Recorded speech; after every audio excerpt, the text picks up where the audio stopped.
भक्तगणों, आज आपको शिवपुराण में शिवपुराण के स्वर्ण से देवराज को शिवलोक की प्राप्ति तथा चंचुला का पाप से भय एवं संसार से वैराग्य की कथा कहूँगा। आप सब ध्यानपूर्वक सुने और चैनल को लाइक करें, सब्सक्राइब जरूर करें। सुनिए। श्री शौनक जी ने कहा, महाभाग सूत जी, आप धन्य हैं, परमार्थ तत्व के ज्ञाता हैं। आपने कृपा करके हम लोगों को यह बड़ी अद्भुत एवं दिव्य कथा सुनाई है। भूतल पर इस कथा के समान कल्याण का सर्वश्रेष्ठ साधन दूसरा कोई नहीं है। यह बात हमने आज आपकी कृपा से निश्चयपूर्वक समझ ली। सूत जी, कलयुग में इस कथा के द्वारा कौन कौन से पापी शुद्ध होते हैं, उन्हें कृपापूर्वक बतलाइए और इस जगत को कृतार्थ कीजिए। सूत जी बोले, मुन्ने, जो मनुष्य पापी, दुराचारी, खल तथा काम क्रोध आदि में निरंतर डूबे रहने वाले हैं, वे भी इस पुराण के स्वर्ण पठन से अवश्य ही शुद्ध हो जाते हैं। इसी विषय में जानकार मुनि इस प्राचीन इतिहास का उदाहरण दिया करते हैं, जिसके स्वर्ण मात्र से पापों का पूर्णतः नाश हो जाता है। पहले की बात है, कहीं किरातों के नगर में एक ब्राह्मण रहता था, जो ज्ञान में अत्यंत दुर्बल, दरिद्र, रस बेचने वाला तथा वैदिक धर्म से विमुख था। वह स्नान, संध्या आदि कर्मों से भ्रष्ट हो गया था और वैश्य वृत्ति में तत्पर रहता था। उसका नाम था देवराज। वह अपने ऊपर विश्वास करने वाले लोगों को ठगा करता था। उसने ब्राह्मणों, क्षत्रियों, वैश्यों, शूद्रों तथा दूसरों को भी अनेक वाहनों से मारकर उनका धन हड़प लिया था, परंतु उस पापी का थोड़ा सा भी धन कभी धर्म के काम में नहीं लगा था। वह वैश्यागामी तथा सपरकार से आचार भ्रष्ट था। एक दिन घूमता घामता वह देवयोग से प्रतिष्ठानपुर झूसी प्रयाग में जा पहुंचा। वहाँ उसने एक शिवालय देखा, जहाँ बहुत से साधु महात्मा एकत्र हुए थे। देवराज उस शिवालय में ठहर गया, किंतु वहाँ उस ब्राह्मण को ज्वर आ गया। उस ज्वर से उसको बड़ी पीड़ा होने लगी। वहाँ एक ब्राह्मण देवता शिवपुराण की कथा सुना रहे थे। ज्वर में पड़ा हुआ देवराज ब्राह्मण के मुखारबिंद से निकली हुई उस शिव कथा को निरंतर सुनता रहा। एक मास के बाद वह ज्वर से अत्यंत पीड़ित होकर चल बसा। यमराज के दूत आए और उससे पासों से बांधकर बलपूर्वक यमपुरी में ले गए। इतने में ही शिवलोक से भगवान शिव के पार्षद गण आ गए। उनके गौर अंग कपूर के समान उज्ज्वल थे, हाथ त्रिशूल से शोभित हो रहे थे। उनके संपूर्ण अंग भस्म से उद्भासित थे और रुद्रांश की मालाएं उनके शरीर की शोभा बढ़ा रही थी। वे सब के सब क्रोधपूर्वक यमपुरी में गए और यमराज के दूतों को मार पीट कर बारंबार धमकाकर उन्होंने देवराज को उनके चंगुल से छुड़ा लिया और अत्यंत अद्भुत विमान पर बैठाकर जब वे शिवदूत कैलाश जाने को उद्यत हुए, उस समय यमपुरी में बड़ा भारी कोलाहल मच गया। उस कोलाहल को सुनकर धर्मराज अपने भवन से बाहर आए। साक्षात दूसरे रुद्र के समान प्रतीत होने वाले उन चारों दूतों को देखकर धर्मज्ञ धर्मराज ने उनका विधिपूर्वक पूजन किया और ज्ञान दृष्टि से देखकर सारा वृत्तांत जान लिया।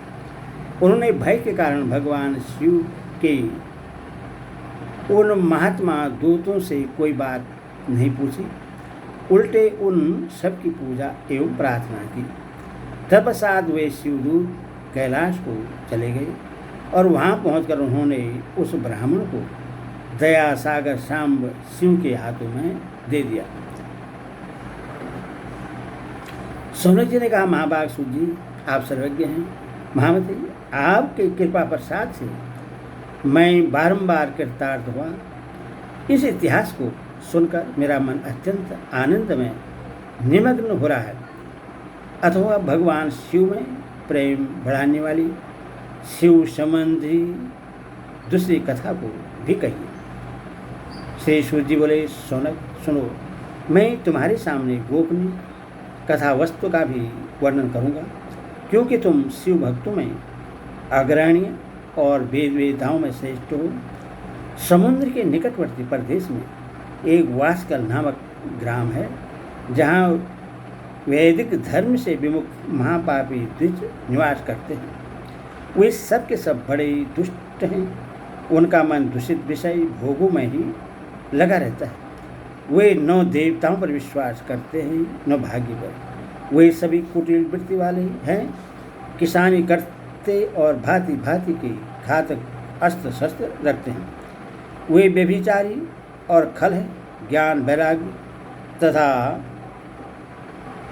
सधर्म का सेवन ही मनुष्य के लिए परम पुरुषार्थ है। इस बात को वे बिल्कुल नहीं जानते। वे सभी पशु बुद्धि वाले हैं। जहाँ के द्विज ऐसे हों, वहाँ के अन्य वर्णों के विषय में क्या कहा जाए। अन्य वर्णों के लोग भी उन्हीं की भांति कुत्सित विचार रखने वाले, स्वधर्म विमुख एवं खल हैं। वे सदा कुकर्म में लगे रहते और नित्य विषय भोगों में ही डूबे रहते हैं। वहाँ की सब स्त्रियाँ भी कुटिल स्वभाव की, स्वेच्छाचारिणी, पापासक्त, कुशित विचार वाली और व्यभिचारिणी हैं। वे सद्व्यवहार तथा सदाचार से सर्वदा शून्य हैं। इस प्रकार वहाँ दुष्टों का ही निवास है। उस वास्कल नामक ग्राम में किसी समय एक बिंदुक नामधारी ब्राह्मण रहता था। वह बड़ा अधम था, दुरात्मा और महापापी था। यदि भी उसकी स्त्री बड़ी सुंदरी थी, तो भी वह कुमार्ग पर ही चलता था। उसकी पत्नी का नाम चंचुला था। वह सदा उत्तम धर्म के पालन में लगी रहती थी, तो भी उससे छोड़कर वह दुष्ट ब्राह्मण वैश्यगामी हो गया था। इस तरह कुकर्म में लगे हुए उस बिंदु के बहुत वर्ष व्यतीत हो गए।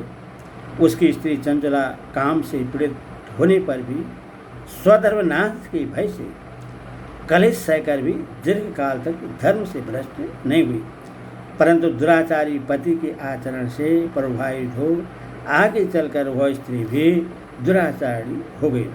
इस तरह दुराचार में डूबे हुए उन मूढ़ चित्त वाले पति पत्नी का बहुत सा समय व्यर्थ बीत गया।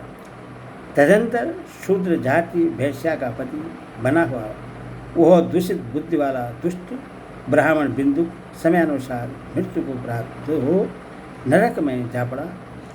बहुत दिनों तक नरक के दुख भोगकर वह मूढ़ बुद्धि पापी विद्या पर्वत पर भयंकर पिशाच हुआ। इधर उस दुराचारी पति बिंदु के मर जाने पर वह मूढ़ हृदय चंचुला बहुत समय तक पुत्रों के साथ अपने घर में ही रही। एक दिन देवयोग से किसी पुण्य पर्व के आने पर वह स्त्री भाई बंधुओं के साथ गोकर्ण क्षेत्र में गई। तीर्थ यात्रियों के संग से उसने भी उस समय जाकर किसी तीर्थ के जल में स्नान किया।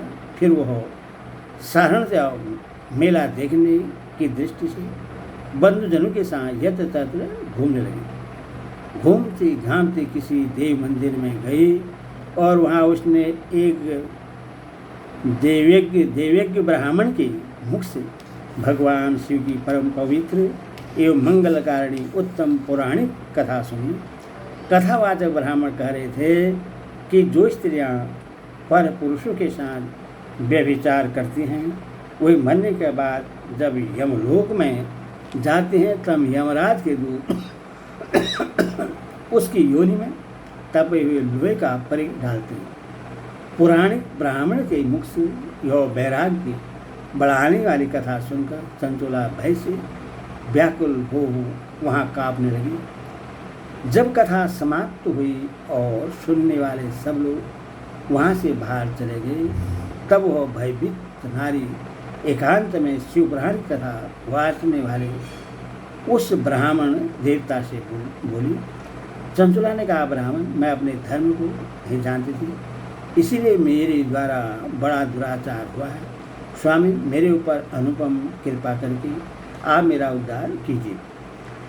आज आपके वैराग्य रस से ओतप्रोत इस प्रवचन को सुनकर मुझे बड़ा भय लग रहा है। मैं कांप उठी हूँ और मुझे इस संसार से वैराग्य हो गया है।